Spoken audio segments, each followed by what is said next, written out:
In the vast, frozen silence of Montana's Cabinet Mountains, where the February cold turned survival into a blood sport, wildlife photographer Robert Finch witnessed something few have ever seen before. A bobcat and a Canada lynx, locked in a deadly fight for survival. A brutal clash between two of nature's most elusive predators. These apex predators, who would normally avoid each other at all costs, fought with the fury of creatures that had nothing left to lose. What begins as a battle over prey unfolds into something far deeper. When both animals collapsed from exhaustion and wounds, the photographer was faced with a decision that could change everything. What follows isn't a story of victory or defeat, but something far more astonishing. Before we start, hit the like button and make sure to subscribe if you haven't, and hit that notification bell so that you won't miss any new stories. 2 weeks, 14 days of aching cold, and a silence so profound it felt like a physical weight.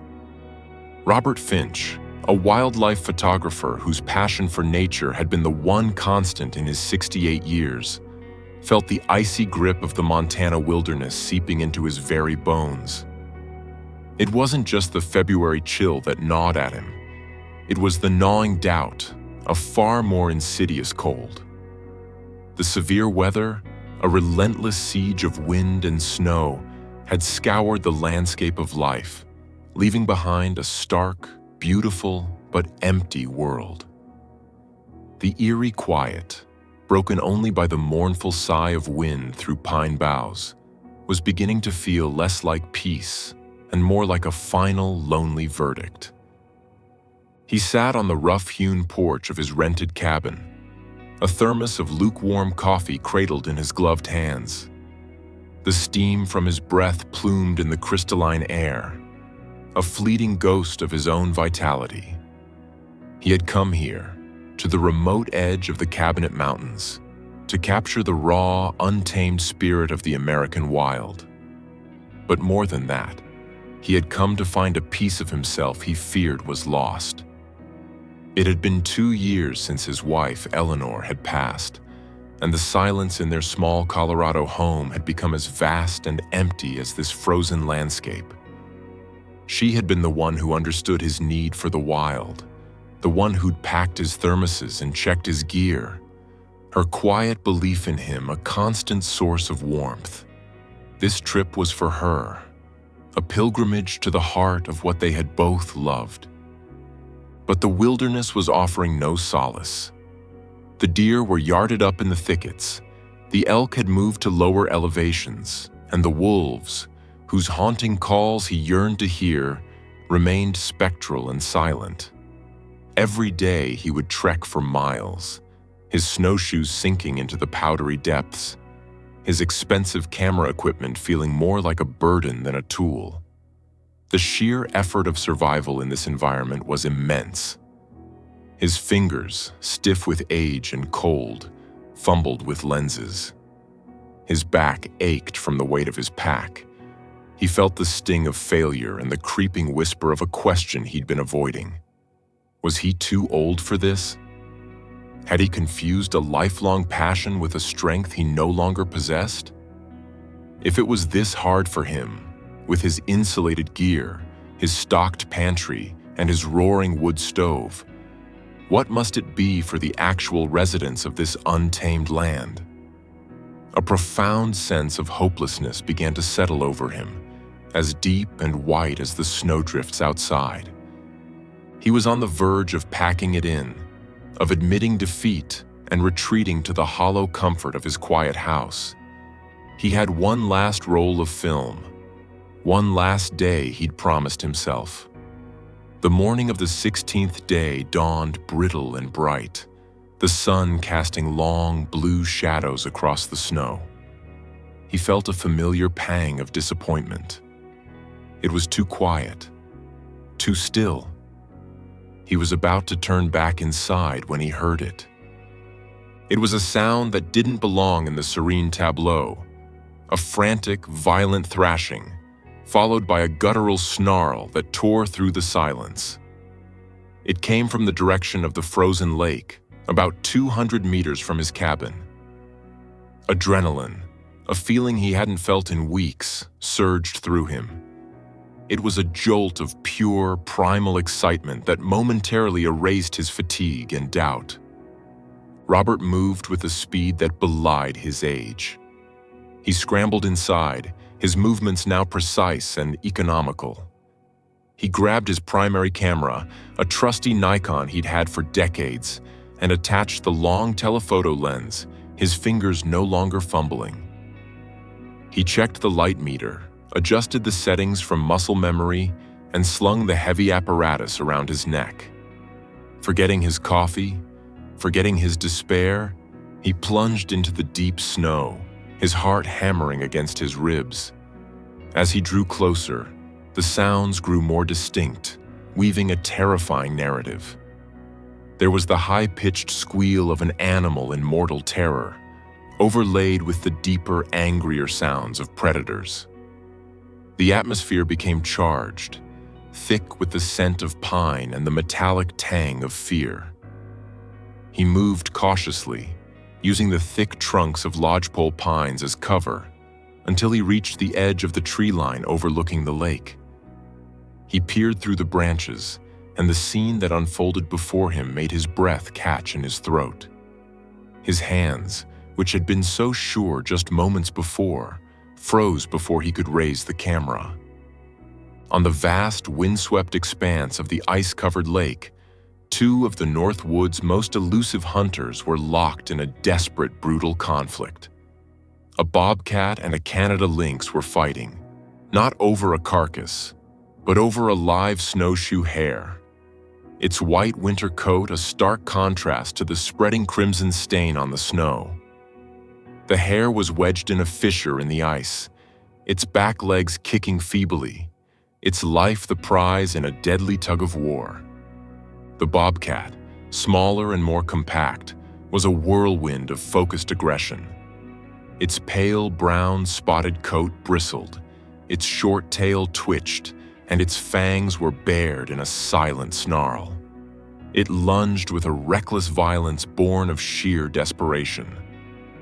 The lynx, a creature of silver and shadow, was larger, with the characteristically long legs, tufted ears, and enormous snowshoe-like paws of its species. But it was painfully thin, its ribs visible even through its thick, grizzled fur. It held tenaciously to the prey, its own yellow eyes burning with the cold fire of starvation. Claws slashed through the air.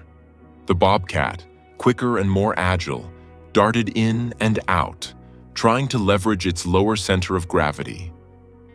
The lynx used its longer reach and superior weight, trying to pin its smaller adversary. Normally, these two predators, ghosts of the forest, would give each other a wide berth.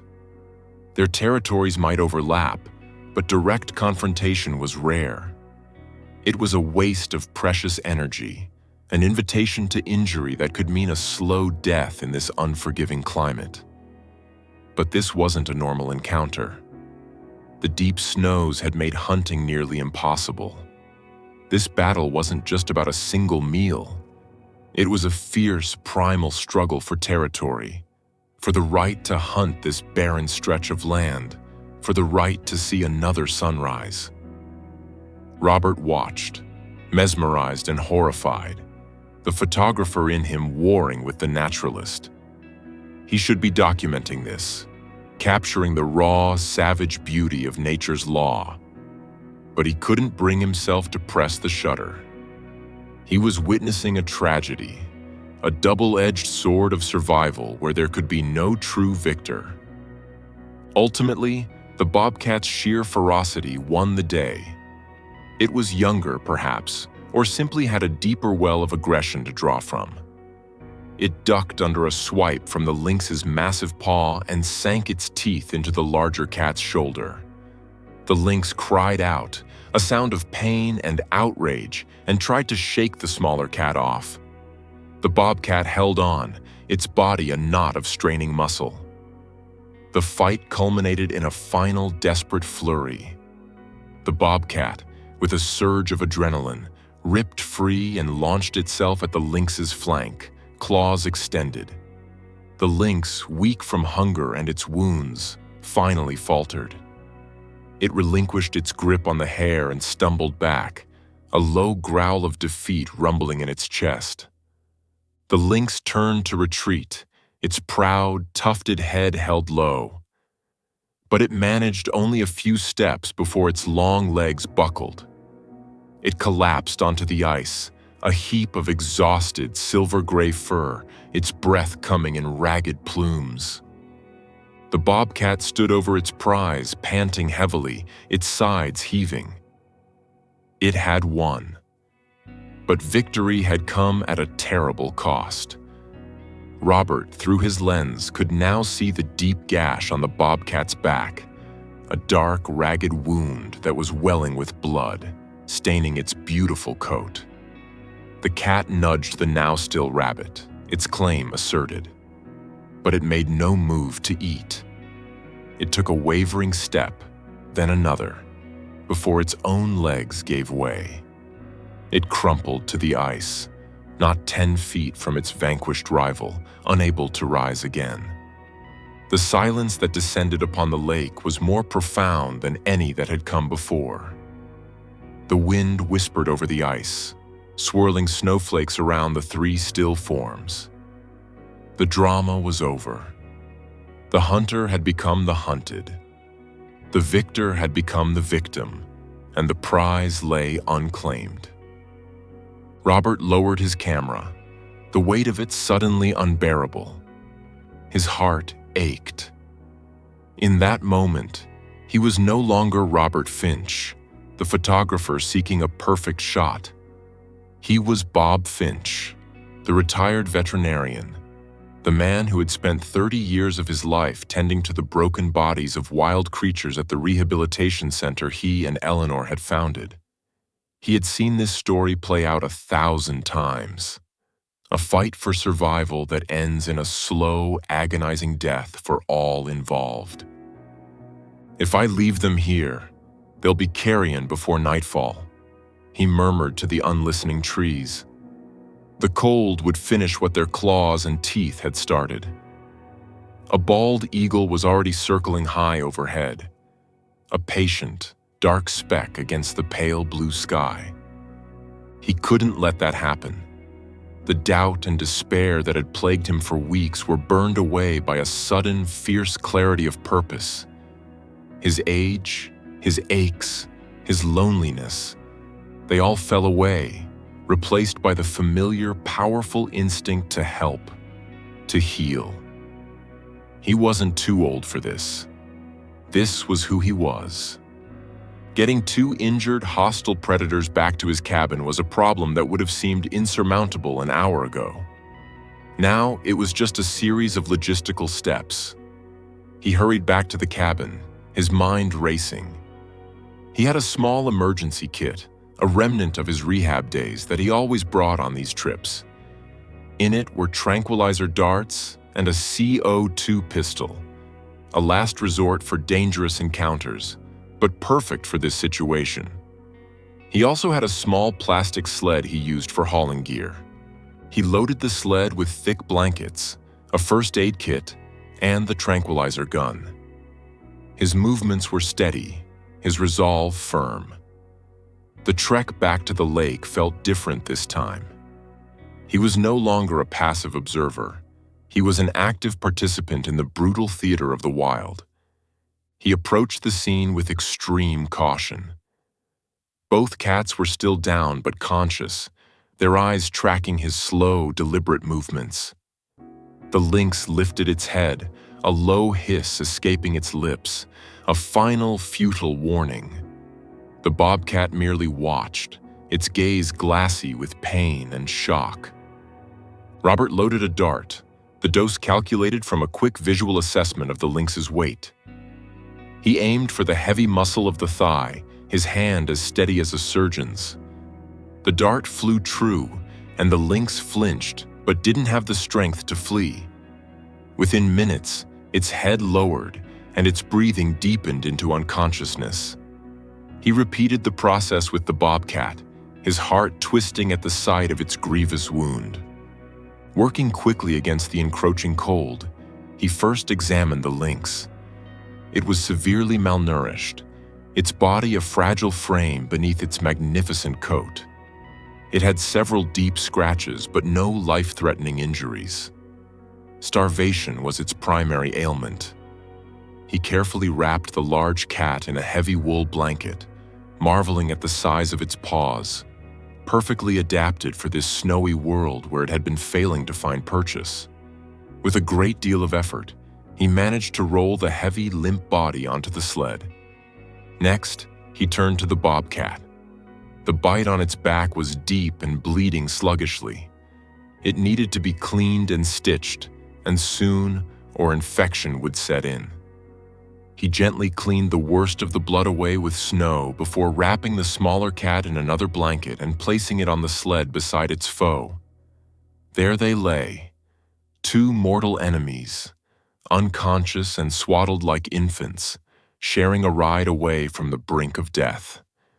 The journey back was grueling. Robert strained with every step, the sled heavy in the deep snow, his muscles burning, his lungs screaming for air in the thin, cold atmosphere.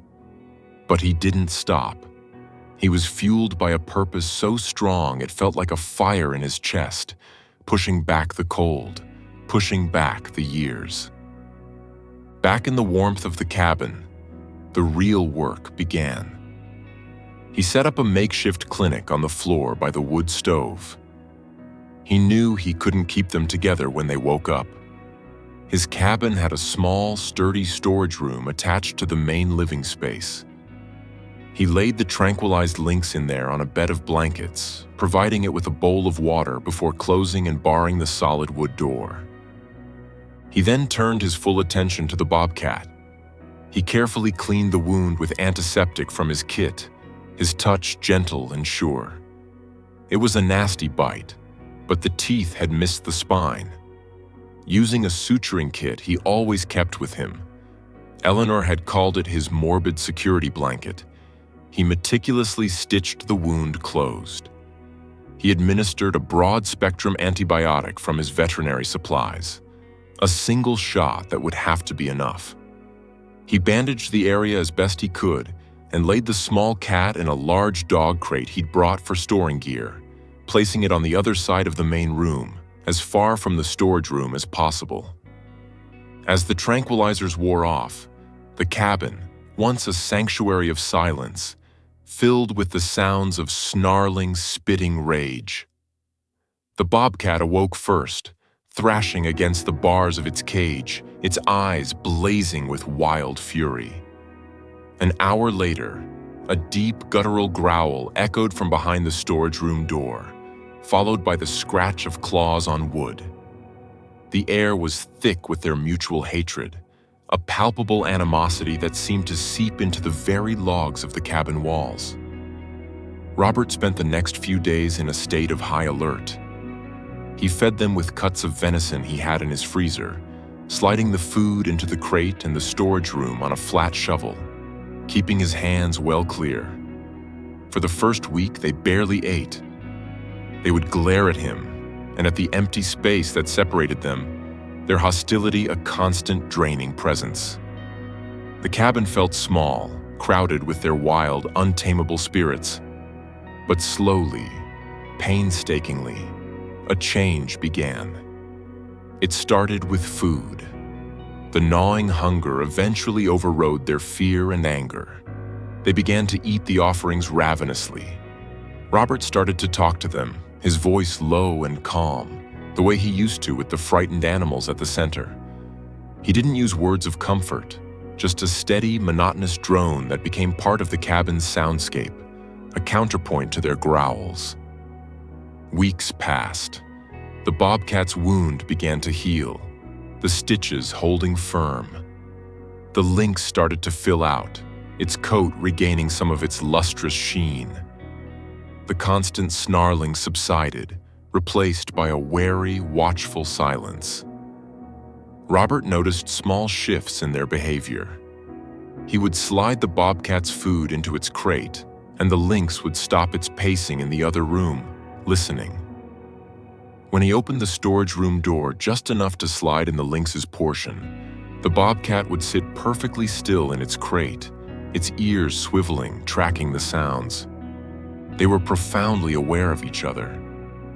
Their shared space, their shared captor, their shared experience of being brought back from the edge had forged a strange, invisible link between them. The hatred began to soften at the edges, eroding into a kind of grudging tolerance. Robert decided to risk the next step. He left the door of the dog crate open while he was securely outside, watching through the cabin window. The bobcat hesitantly stepped out, tested the air, and then padded silently to the storage room door. It sniffed at the crack underneath, its stubby tail giving a slight, curious flick. There was no growl from within, only a soft shuffling sound. The shared struggle for survival, which had once made them enemies, now seemed to be the very thing that bonded them. In the controlled safety of the cabin, with full bellies and healing bodies, they were no longer rivals. They were simply survivors. Another week passed, and Robert began letting them both out into the main room of the cabin for short periods, always while he was outside, ready to intervene. He would watch through the window as they maintained a careful distance, occupying opposite ends of the room. They moved around each other with a fluid, cautious grace, two dancers learning the steps of a new and unfamiliar routine. There were no snarls, no posturing, just a quiet, mutual acceptance. One evening, he looked in to see them both sleeping, the lynx stretched out by the cold hearth, the bobcat curled on the rug a dozen feet away. They were at peace. The day finally came when Robert knew it was time. Their strength had returned. The bobcat was lean and muscular, its wound a puckered, hairless scar. The lynx was magnificent, its gaunt frame gone, replaced by the powerful physique of a healthy predator. Keeping them any longer would be a cruelty. He opened the cabin door wide, letting the cold, clean air flood the room. He stood back, his heart a strange mixture of pride and sorrow. He would miss their powerful presence, this bizarre, temporary family he had formed in the heart of the winter wilderness. The two cats looked at the open door, then at each other. There was a moment of silent communication that Robert could only guess at. Then, with a confident stride, the lynx moved toward the opening. The bobcat followed a step behind. They paused on the threshold, two silhouettes against the brilliant white of the snow. Then they were gone, sprinting into the endless forest. But they didn't split apart. For a brief, breathtaking moment, the bobcat and the lynx moved side by side, their steps synchronized as if they were pack-mates, companions of the same kind. There was a strange, impossible harmony in their movement, a silent understanding forged in the crucible of their brutal fight and their shared recovery. They were no longer enemies, nor were they friends. They were something else entirely, something for which Robert had no name. After a few dozen yards, the lynx paused at the edge of the trees. It turned its regal, tufted head and met Robert's gaze across the snowy expanse. Its yellow eyes held no fear, no anger. It was a look of clear, intelligent acknowledgement, a farewell. Tears blurred Robert's vision as he slowly raised his camera. His hands were perfectly steady. He focused the lens, framing the lynx against the dark pines, its breath misting in the frigid air. He pressed the shutter. Click. The sound was small, insignificant against the vast silence. But the image it captured was monumental. It wasn't the action shot of a brutal fight he had once dreamed of. It was a quiet portrait of grace, of an impossible connection, a testament to endurance. It was a picture of the lynx who had survived starvation and defeat.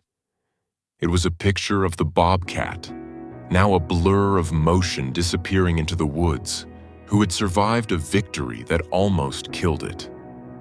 And it was a picture that captured the story of Robert Finch, the man who, in the frozen silence of his own grief, had refused to give up and, in saving two sworn enemies, had rediscovered the enduring, untamable purpose of his own life. He had come to the wilderness to find its spirit, and in the end, he had found his own.